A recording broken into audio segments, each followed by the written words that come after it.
Allergy সমস্যা হ'ব পাৰে যদিহে আমাৰ ইমিউনিটি পাৱাৰ যদি কমি গৈছে লিভাৰ যদি সমস্যা কিবা আছে পেটৰ যিকোনো আমাৰ সমস্যা হ'ব পাৰে ছালৰ সমস্যা হ'ব পাৰে দাঁতৰ যিকোনো আমাৰ সমস্যা হ'ব পাৰে যদিহে আমাৰ বুকুখন বিষায় বা যদি আমাৰ শৰীৰৰ যিকোনো অংশ যদি আমাৰ খুব বেছি বিষ হৈছে যদিহে আমাৰ হাঁফানি বেমাৰ আছে বা যিকোনো ধৰক আমাৰ ডায়েৰিয়া যদি হৈছে এনেকুৱা ধৰণৰ বেমাৰ যদি আপোনাৰ বা আমাৰ যদি হৈছে আমি এই ধৰণৰ লতা জাতীয় এই ঔষধটো আমি খাব পাৰোঁ এই লতাডালে হৈছে ঔষধি গুণেৰে ভৰপূৰ এবিধ লতা জাতীয় শাক যাৰ ব্যৱহাৰ আমাৰ অসমীয়া সমাজত বহু যুগৰ পৰা চলি আহিছে সাধাৰণতে এই লতা আমাৰ গাঁৱৰ অঞ্চলত অতি সহজে পোৱা যায় আমাৰ শৰীৰত হোৱা যিকোনো সমস্যাৰ বাবে এই লতাডালক ৰামবাণ ঔষধ বুলিও কোৱা হয় বহুতে কয় যদিহে কাৰোবাৰ কেঁচুমূৰীয়া হৈছে তেতিয়াহ'লে এই লতাডালৰ ৰস চেপি খালে অতি সহজে ভাল হয় আৰু কিছু লোকে কয় যদিহে কাৰোবাৰ পেৰালাইচিছ হৈছে তেতিয়াহ'লে এই লতাডালৰ ৰসখিনি চেপি পেলাই শৰীৰত মালিচ কৰিব লাগে আৰু এই ৰসখিনি খাব লাগে তেতিয়া বোলে আৰু সোনকালে সুস্থ হৈ উঠে আৰু কিছু বনৌষধি দিয়া লোকে এই লতাডালক হাড় ভাগিলে বা হাড় জোৰা দিবৰ কাৰণেও বহুতেই এই লতাডালক ব্যৱহাৰ কৰা হয় আহকচোন তেতিয়াহ'লে জানো এই লতাডালৰ নামনো কি এই ঔষধ জাতীয় এই লতাডাল মই আপোনালোকক এবাৰ অকণমান মই দেখুৱাই দিছোঁ হয়তো আপোনালোকে এইডাল দেখিলে চিনি পাবও পাৰে এইডাল চাওক এইডাল আগটো হৈ গ'ল আৰু এইডাল লতাডাল আৰু এই ধৰণে য'তে ত'তে বগাই যায় এইখন ধৰক আপোনালোকে হাবিখন দেখিছে বাৰীখন দেখিছে ইয়াত এই ধৰণে মানে য'তে ত'তে বগাই থাকে এই ধৰণে আৰু এইবিলাক হৈ গ'ল পাতবিলাক এইবিলাক বুঢ়া পাত এই বুঢ়া পাতবিলাক বৰকৈ খোৱা নহয় বাৰু এইবিলাক কোমলীয়া পাত আৰু এইবিলাক আপোনালোকে এনেকৈ ছিঙি ল'ব লাগিব আপুনি যদি বাৰীখনত যদি চাই আপোনালোকৰ হয়তো আপোনালোকৰ নিজৰ বাৰীটো এনেকুৱা ধৰণৰ থাকিব পাৰে আপোনালোকে এনেকৈ কোমলীয়া আগটো ছিঙি ল'ব এই ধৰণে আপোনালোকে বিচাৰি ল'ব লাগিব আৰু এইখিনি যে একদম আপোনালোকে এনেকৈয়ে খাব পাৰিব এইখিনি যে এনেকৈয়ে খাব পাৰিব খাবৰ কাৰণে বিৰাট ভাল প্ৰথমখিনি অকণমান খাবলৈ বেয়া মই অথনিৰ পৰা কেইবাবাৰো খালোৱে আপোনালোকক আৰু খাই দেখুৱাইছোঁ প্ৰথম যিবাৰ খাওঁ সেইবাৰ খাবলৈ কিন্তু অলপ তিতা নিচিনা লাগে কিন্তু খাবলৈ প্ৰথম এবাৰ অকণমান মুখত ভৰাওঁতে বেয়া লাগে কিন্তু তাৰপিছত আপোনালোকে কেঁচাকৈও যদি খাব পাৰে নহয় ইয়াৰ টেষ্টিটো আৰু অলপ বেলেগ আৰু যিমান পাৰে খাব আৰু আপোনালোকে ঔষধ হিচাপে খাওক আপোনালোকৰ বিভিন্ন ধৰণৰ সমস্যাবিলাক সমাধান হ'বই হয় আৰু এই লতাবিধ আপোনালোকে চাগে সকলোৱে চিনি পাইছে হয় এই লতাবিধ হৈ গ'ল ভেদাইলতা হয় ভেদাইলতাৰ বিষয়ে মই যিমানখিনি জানো হয়তো আপোনালোকে ভেদাইলতাৰ বিষয়ে বহু বেছি জানিব পাৰে কাৰণ ভেদাইলতা আমাৰ অসমীয়া সমাজত বহু আগৰ পৰা চলি আছে আৰু সেইকাৰণে আপোনালোকে বহুতে জানে এতিয়া মই যদি ভেদাইলতাৰ যদি গুণাগুণ কওঁ আপোনালোকে ভেদাইলতাৰ গুণাগুণ শেষ কৰিব নোৱাৰি সিমানখিনি ইয়াত ভেদাইলতাৰ গুণাগুণ আছে আৰু সেই গুণাগুণবিলাক হ'ল এনেধৰণৰ যিকোনো আপোনাৰ যদি ছালৰ যদি ৰোগ আছে যদিহে ছালত যদি আপোনাৰ যিকোনো ৰোগ আছে যদিহে ভেদাইলতা যদি আপোনালোকে প্ৰায় যদি ব্যৱহাৰ কৰে ইয়াক আপোনালোকে যিকোনো প্ৰকাৰে খাব পাৰে আপুনি চব্জি বনাই খাব পাৰে চাটনি বনাই খাব পাৰে যিকোনো আপোনাৰ সুবিধা হয় আপোনালোকে এই ভেদাইলতা খাব পাৰে যদিহে আপোনালোকৰ দাঁতৰ যদি কিবা যদি সমস্যা আছে দাঁতৰ যদি কিবা ৰোগ আছে দাঁতৰ বিষ হয় দাঁতৰ আলু ফুলিছে দাঁতৰ বিভিন্ন ধৰণৰ সমস্যা যদি হৈ আছে আপুনি ভেদাইলতা আপুনি প্ৰায় খাবলৈ আপুনি ধৰক যদিহে আপোনাৰ যদি লিভাৰৰ প্ৰব্লেম হৈছে যদি লিভাৰ আপোনাৰ ধৰক ফেটি লিভাৰ হৈ গৈছে বা লিভাৰ আপোনাৰ ফুলি গৈছে বা বিভিন্ন ধৰণৰ লিভাৰ আপোনাৰ সমস্যা হৈছে আপুনি তেতিয়া ভেদাইলতা আপুনি প্ৰায় খাবলৈ ধৰক আৰু এটা সবতকৈ ডাঙৰ গুণাগুণ আছে এই ভেদাইলতাত হ'ল কি যেতিয়া এগৰাকী মহিলাই এটা সন্তান জন্ম দিয়ে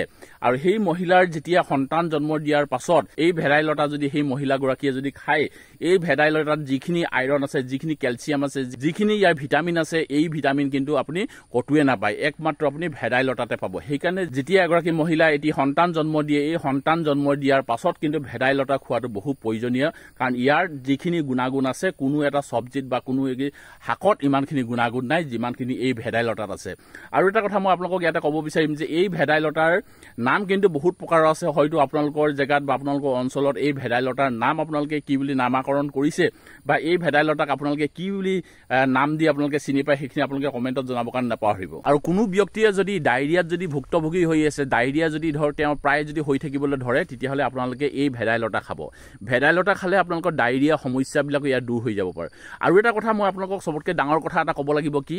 ৰামবাণ ঔষধ বুলি কোৱা হয় এই ভেদাইলতাক হয় ৰামবাণ ঔষধ এইকাৰণে ৰামবাণ ঔষধ বুলি কোৱা হয় কাৰণ কেলে পেটৰ আপোনালোকৰ যিকোনো যদি সমস্যা যদি হয় নহয় আপোনালোকে যদি এই ভেদাইলতা যদি আপোনালোকে খায় পেটৰ যিকোনো সমস্যা আপোনালোকে এই ভেদাইলতা খালে আপোনালোকৰ সমস্যা সব সমাধান হৈ যাব পাৰে আপোনালোকে বজাৰত মাত্ৰ 10 টকা বা 20 টকা দিলেই আপোনালোকে এমুঠি আপোনালোকে ভেদাইলতা কিনিব পাৰিব যি 10 টকা বা 20 টকাই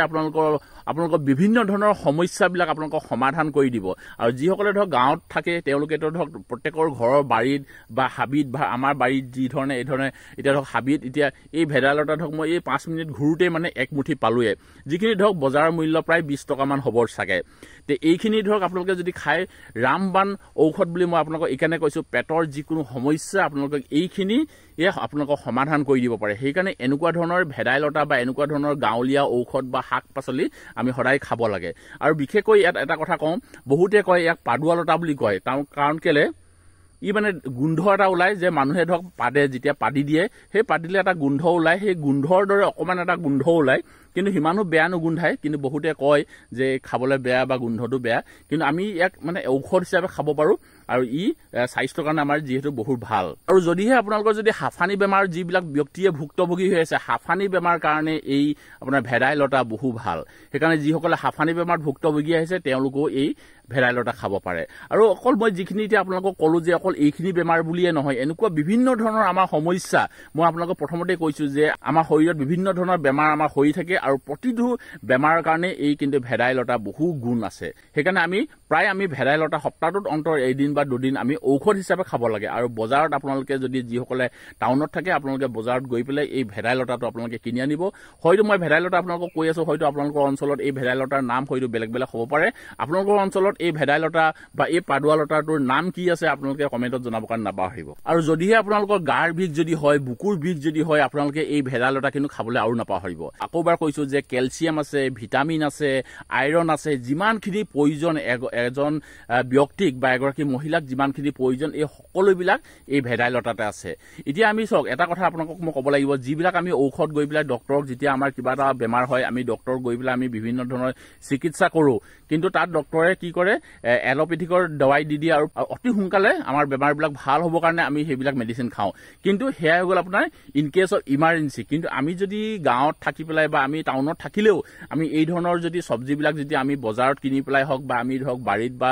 হাবিতে যদি বিচাৰি পেলাই যদি এই ধৰণৰ ঔষধবিলাক যদি আমি খাই থাকোঁ বা এই ধৰণৰ আমি সেউজীয়া শাক পাচলিবিলাক যদি খাই থাকোঁ, আমাৰ বিভিন্ন ধৰণৰ আমাৰ বেমাৰবিলাক ইয়াতে ভাল হৈ যাব পাৰে। আমি তেতিয়া ডক্টৰৰ ঘৰলৈ নগ'লেও হয়। কিন্তু আজিকালি যিহেতু সমস্যা আপোনালোকে সকলোৱে জানে যে সকলোৱে আজিকালি টাউনমুখী হৈছে, টাউনমুখী হোৱাৰ কাৰণে চহৰমুখী হৈছে, চহৰমুখী হোৱাৰ কাৰণে কি হৈছে সকলো ব্যক্তিবিলাকে এনেকুৱা ধৰণৰ শাক চব্জিবিলাক গাঁৱত নোপোৱা হৈ গৈছে, কাৰণ তেওঁলোকে চহৰমুখী হৈ গ'ল, গাঁৱত তেওঁলোকে নাথাকে। প্ৰায়বিলাক ব্যক্তি আজিকালি টাউনলৈ গৈছে আৰু টাউনত গৈ পেলাই এই ধৰণৰ শাকবিলাক বহুতে পাহৰি গৈছে। সেইকাৰণে মই আজি আপোনালোকক এই ভিডিঅ'টোত অকণমান এটা তথ্য দিবৰ কাৰণে চেষ্টা কৰিলোঁ যে ভেদাইলতা খালেও আমাৰ বহু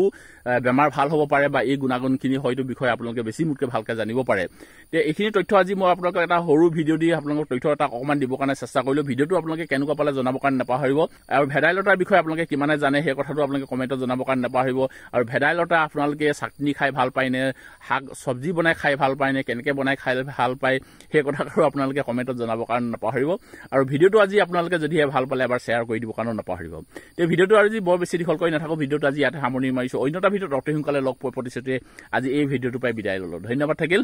জয় আই অসম।